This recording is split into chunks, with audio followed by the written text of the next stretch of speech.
Bismillahirrahmanirrahim. Assalamualaikum warahmatullahi wabarakatuh, sahabat seiman. Alhamdulillah, kita berjumpa lagi hari ini pada siri yang ke-115 ya.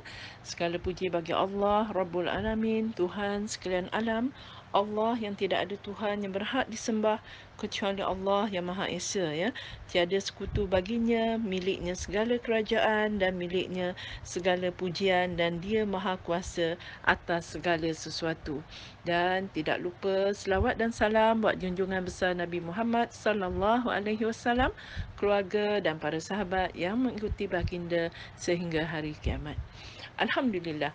Hari ini kita pergi kepada dua syarat penerimaan ibadah ya. Terdapat dua syarat utama, iaitu sesuatu ibadah itu diterima oleh Allah Subhanahu Wa Taala ya. Syarat yang pertama adalah keikhlasan. Ikhlas dari aspek bahasa bererti bersih daripada apa-apa kotoran ya. Ikhlas dari aspek syariat adalah beribadah kerana Allah sahaja, bersih daripada apa-apa sebab atau pengaruh yang lain ya. Jadi secara terperinci, ikhlas ialah seseorang yang beribadah kerana Allah atau kerana sebab-sebab yang Allah jadikan sarana untuk beribadah, seperti mendapatkan pahala ya, ganjaran syurga dan lain-lain keutamaan yang disebutkan dalam Al-Quran dan hadis yang sahih ya. Jadi tidaklah benar ya sekiranya ada di antara kita yang terkeliru dengan mengatakan sekiranya kita beribadah kepada Allah dengan mengharapkan pahala, mengharapkan ganjaran syurga ataupun apa-apa keutamaan yang telah pun disebut Allah di dalam Al-Quran ataupun hadis yang sahih, maka mereka mengatakan itu tidak ikhlas kerana kita mengharapkan balasan daripada Allah ya. Itu sangat terkeliru kerana apa yang Nabi ajarkan kepada kita, memang kita diberi motivasi oleh Allah. Apakah motivasi yang paling penting, yang paling tinggi adalah mengharapkan syurga Allah, iaitu syurga Firdaus ya. Jadi kita tidak patut beribadah hanya kerana sebab-sebab yang lain yang tidak disyariatkan ya, seperti kita tak sepatutnya puasa sunat kerana anak menduduki peperiksaan kan. Banyak kita lihat ibu-ibu yang bila anak-anak mereka ingin menduduki peperiksaan besar, contohnya SPM dan di peringkat universiti mungkin, ada ibu-ibu yang ibu bapa yang melakukan puasa sunat dengan tujuan untuk Allah memberi kemudahan, kelulusan yang cemerlang pada anak-anak mereka yang menduduki peperiksaan ya. Ini adalah kita katakan mereka beribadah kerana ada sebab-sebab lain yang tidak disyariatkan ya. Begitu juga membaca Yasin kerana ulang tahun kematian yang lazim dilakukan dalam masyarakat kita ya, iaitu majlis tahlilan ya. Maksud pengaruh selain Allah adalah seperti dia melakukan suatu ibadah itu kerana mengharapkan pujian manusia ataupun motivasi duniawi. Macam saya katakan tadi, iaitu bila dia melakukan puasa sunat itu hanya motivasi duniawi, mengharapkan ganjaran yang mana anaknya akan lulus dengan cemerlang dan sebagainya ya. Ataupun bimbangkan kritikan manusia. Yang mana kalau dia tidak melakukan sesuatu nanti apa orang kata nanti. Dia bimbangkan kepada kritikan manusia, bukan kerana ibadah itu ditujukan kepada Allah semata-mata. Malahan mereka terkeliru dengan mengatakan sekiranya kita mengharapkan pahala, ganjaran syurga dan apa-apa keutamaan yang telah disebutkan dalam Al-Quran dan hadis yang sahih, maka mereka mengatakan kita orang yang tidak ikhlas beribadah kepada Allah, padahal merekalah yang terkeliru ya. Dalil bagi keikhlasan dalam beribadah adalah hadis ini ya, yang mana Rasulullah sallallahu alaihi wasallam bersabda, sesungguhnya amalan itu tidak lain berdasarkan niat, dan sesungguhnya bagi setiap orang dia hanya mendapat apa yang dia niatkan. Ini adalah hadis sahih, sebahagian daripada hadis yang dikeluarkan oleh Al-Bukhari dalam sahihnya, iaitu bab bagaimanakah permulaan wahyu kepada Rasulullah ya. Okey, syarat yang pertama adalah ikhlas. Dan kita pergi kepada syarat yang kedua. Syarat yang kedua adalah ittiba' Rasul, iaitu bertepatan dengan sunnah. Yakni ibadah itu bertepatan dengan sunnah Rasulullah sallallahu alaihi wasallam. Ini berdasarkan sabda Rasulullah, Sesiapa yang mencipta perkara baru dalam urusan kami ini, yakni agama Islam, apa yang tidak berasal daripadanya, maka ia tertolak. Ya? Dalam riwayat yang lain, Rasulullah bersabda, sesiapa yang beramal dengan amalan yang tidak ada atasnya perintah kami, maka ia tertolak. Ya? Ini juga merupakan hadis sahih yang dikeluarkan oleh Muslim dalam sahihnya, iaitu dalam bab mengkritik hukum yang batil dan menolak urusan bid'ah. Ya? Jadi maksud amalan yang tidak ada atasnya perintah kami ialah amalan yang tidak ada perintahnya daripada Allah Subhanahu Wa Taala maupun Rasulullah Sallallahu Alaihi Wasallam, baik dengan perintah yang bererti wajib maupun sunat hukumnya, ya. Berkata Al-Nawawi rahimahullah, ya, yang wafat pada tahun 676 Hijrah. Kita kenali dulu siapakah Al-Nawawi rahimahullah ini, ya. Beliau ialah Abu Zakaria Yahya bin Sharaf, lahir di perkampungan Nawa, ya, berdekatan dengan Damaskus pada tahun 631 Hijrah. Gelaran Al-Nawawi merujuk kepada perkampungan Nawa ini, ya. Beliau ialah seorang imam besar dalam mazhab Syafi'i. Antara karyanya yang masyhur yang menjadi rujukan ramai ialah Hadis 40 dan Riyad Al-Salihin, ya. Ini adalah kitab hadis yang tidak asing lagi, ya. Yang banyak dipelajari di kelas-kelas pengajian di masjid-masjid ataupun kelas-kelas pengajian persendirian, ya. Malahan di peringkat yang lebih tinggi juga banyak dipelajari kitab Riyadus Salihin ini, ya. Beliau meninggal dunia di Nawa pada 676 Hijrah, ya. Meskipun meninggal dunia pada umur muda, karya-karyanya masih hidup sehingga kini dan telah diterjemahkan ke beberapa bahasa, ya. Jadi beliau ketika mensyarahkan kedua-dua hadis yang kita bacakan tadi, dia yang mana Al-Nawawi, Imam An-Nawawi rahimahullah ini mengatakan, berkata pakar bahasa Arab, iaitu perkataan ar-raddu ini dalam hadis yang dibacakan tadi itu memiliki makna tertolak, iaitu ia adalah batil tanpa sebarang keraguan terhadapnya, ya. Dan hadis ini merupakan asas yang agung daripada asas-asas agama Islam. Ia merupakan salah satu daripada sabda Rasulullah sallallahu alaihi wasallam yang padat tetapi memiliki makna yang amat luas. Sesungguhnya ia amat jelas dalam menolak setiap bid'ah dan orang-orang yang suka mencipta bid'ah.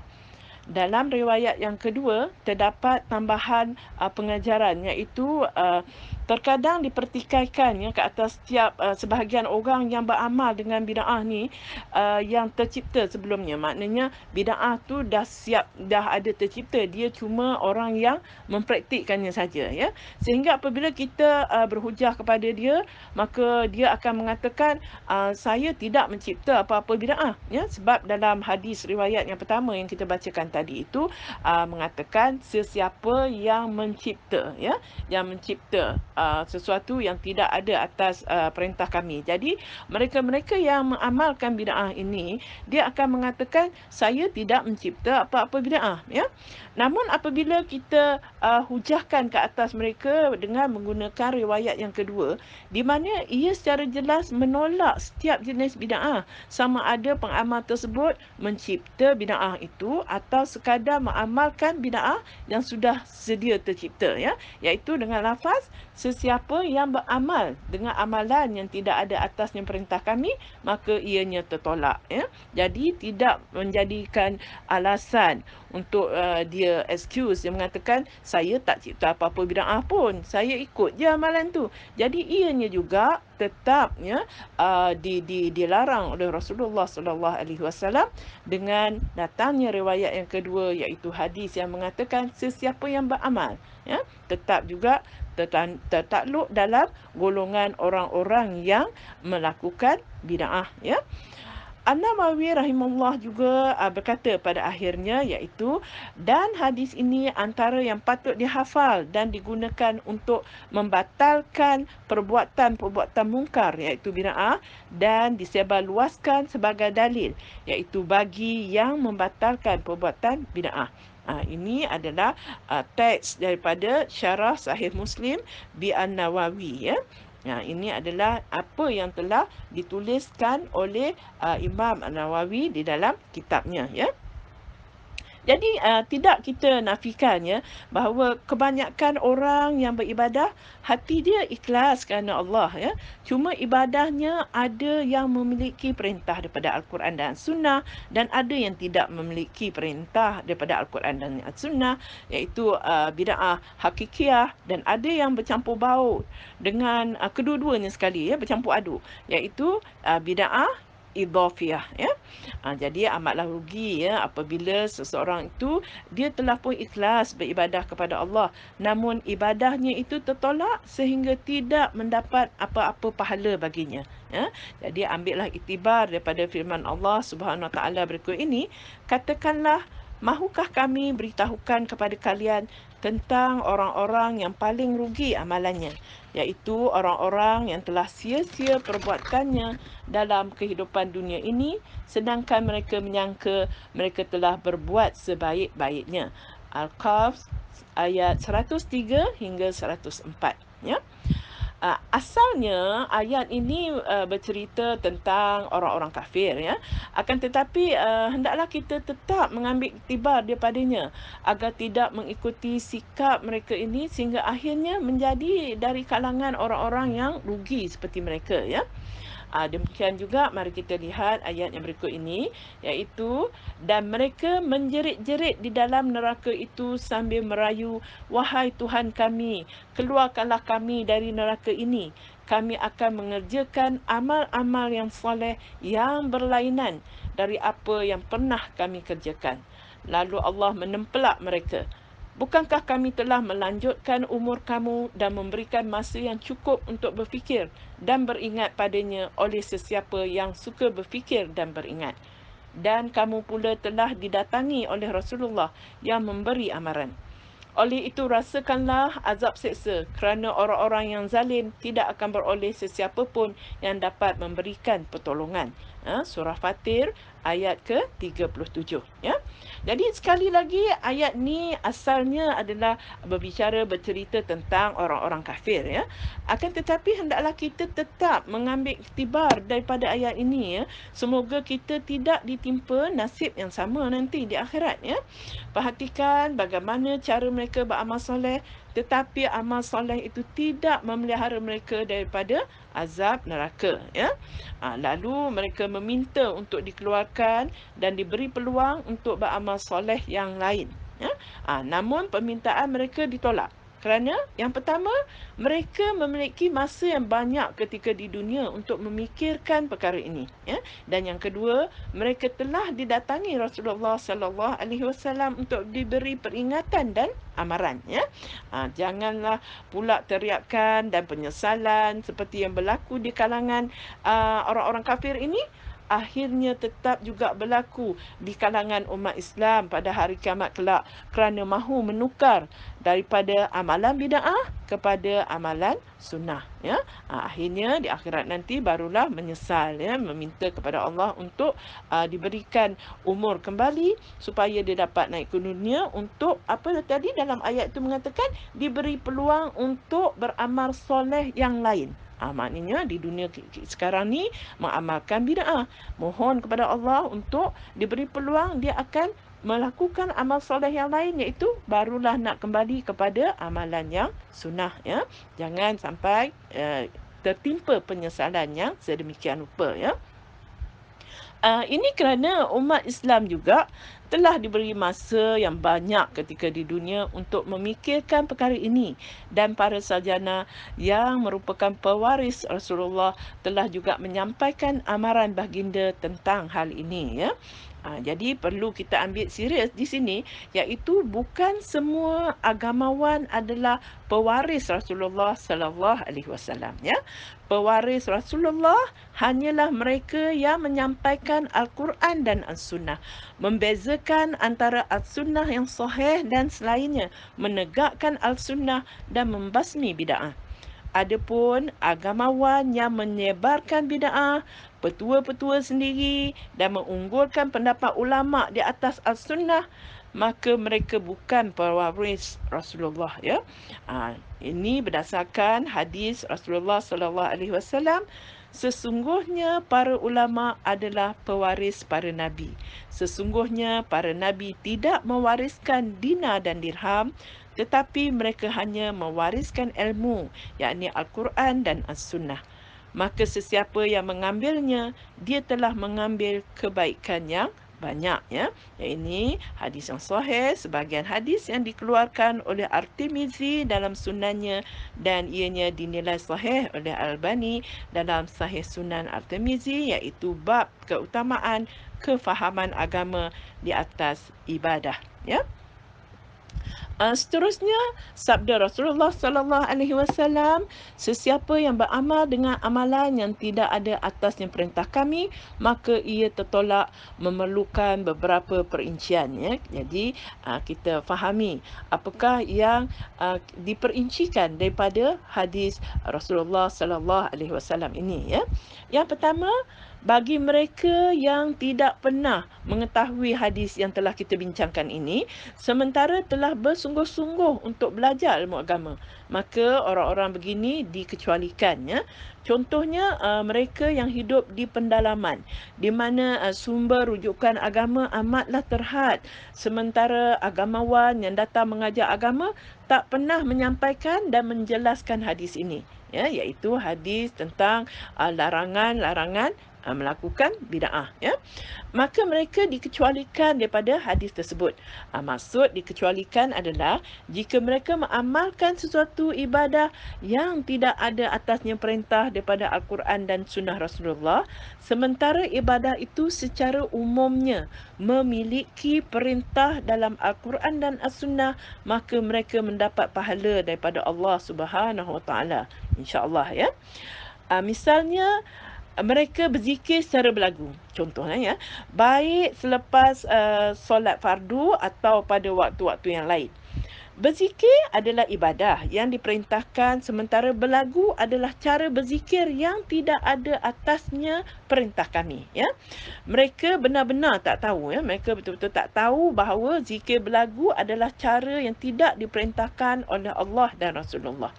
Maka zikir tersebut diterima oleh Allah Subhanahu Wa Taala atas sebab ia adalah sesuatu yang secara umumnya memiliki perintah di dalam Al-Quran dan As-Sunnah, ya.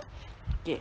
Yang kedua, bagi mereka yang sengaja menjauhi para agamawan, ya, pewaris Rasulullah, atau mereka telah mengetahui hadis di atas, namun sengaja tidak mempedulikannya, maka ibadah mereka pula terbahagi kepada dua jenis, ya. Yang pertama, ibadah yang seluruhnya tidak ada atasnya perintah daripada Al-Quran dan As-Sunnah, iaitu bid'ah hakikiyah, maka ia akan tertolak sepenuhnya, ya. Yang kedua, ibadah yang sebahagiannya memiliki perintah daripada Al-Quran dan As-Sunnah, sementara sebahagian lagi tidak ada perintahnya daripada Al-Quran dan As-Sunnah, iaitu bid'ah idhafiyah ni, ya. Bagi jenis yang kedua ni, ada yang berkata bahawa bahagian ibadah yang memiliki perintah daripada Al-Quran dan As-Sunnah tu Allah terima.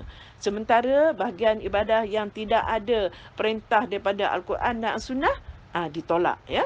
Dan ada juga yang berkata jika yang tidak ada perintah daripada Al-Quran dan As-Sunnah tu hanyalah sedikit, maka ibadah itu diterima, ya. Sementara jika apa yang tidak ada daripada Al-Quran dan As-Sunnah tu adalah banyak, maka perintah itu tertolak, ya. Namun menurut Ustaz Kapten Hafiz Firdaus Abdullah, iaitu penulis buku ini, ya, Ustaz mengatakan bahawa bid'ah idhafiyah sebenarnya adalah bid'ah yang turut dilarang oleh Allah Subhanahu Wa Taala dan Rasulullah Sallallahu Alaihi Wasallam, ya. Jadi perkara ini akan dijelaskan dengan lebih terperinci dalam pelajaran tentang bid'ah hakikiyah dan bid'ah idhafiyah, ya, insya-Allah nanti, ya. Sementara kita lihat kepada pemisalan yang lain, ya, yang ini kita berikan satu lagi contoh supaya lebih jelas. Yang mana jika seseorang yang solat Zuhur sebanyak 5 rakaat, ya, semua pergerakan dan bacaan dalam solatnya menepati sunnah Rasulullah Sallallahu Alaihi Wasallam. Ini termasuk semua pergerakanlah, ya. Dia buat takbir dia, qiyam, rukuk, iktidal, sujud, duduk di antara dua sujud dan duduk tasyahud, dan bacaan dalam rakaat kelima itu semua sama.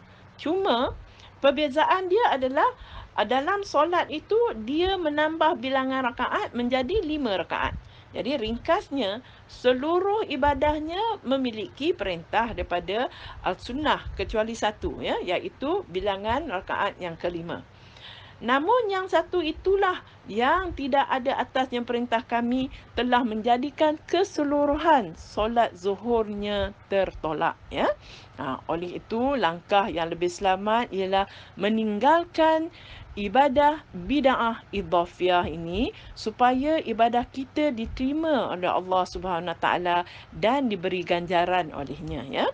Jadi sebelum kita beralih ke pelajaran seterusnya, ingin saya menasihati diri saya sendiri, sahabatku seiman, agar kedua-dua hadis yang dikemukakan dalam bab ini kita hafal, sekurang-kurangnya kita fahami, ya, fahami dengan baik dan jadikan rujukan serta peringatan secara berterusan, ya. Ini kerana kedua-dua hadis tersebut menjadi tolak ukur, ya, kayu ukur penerimaan amal ibadah setiap orang, ya.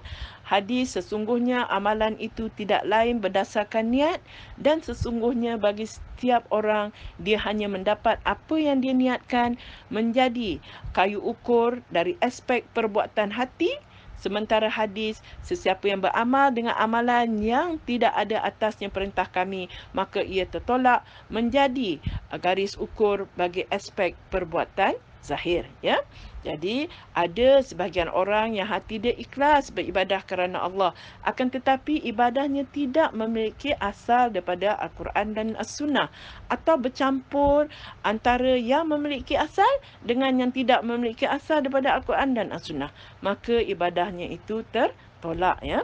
Adapun sebahagian orang yang ibadahnya memiliki asal daripada Al-Quran dan As-Sunnah tetapi hatinya riak, ya, berbangga-bangga membandingkan ibadahnya dengan ibadah orang lain yang tidak memiliki asal, ataupun bercampur baur di antara yang memiliki asal dengan tidak memiliki asal daripada Al-Quran dan As-Sunnah, maka ibadahnya juga tertolak, ya. Jadi untuk segmen mencari tahu pada hari ini, oleh itu marilah kita menjadi umat Rasulullah Sallallahu Alaihi Wasallam yang benar-benar menyahut dakwah baginda dengan sami'na wa ata'na, iaitu kami dengar dan kami taat, ya. Janganlah kita menjadi seperti umat Nabi Musa yang menyambut dakwah Nabi mereka dengan mengatakan sami'na wa ata'na, kami dengar dan kami ingkar, ya. Semoga bermanfaat. Saya sudahi dengan subhanakallahumma wa bihamdika asyhadu an la ilaha illa anta astaghfiruka wa atubu ilaik.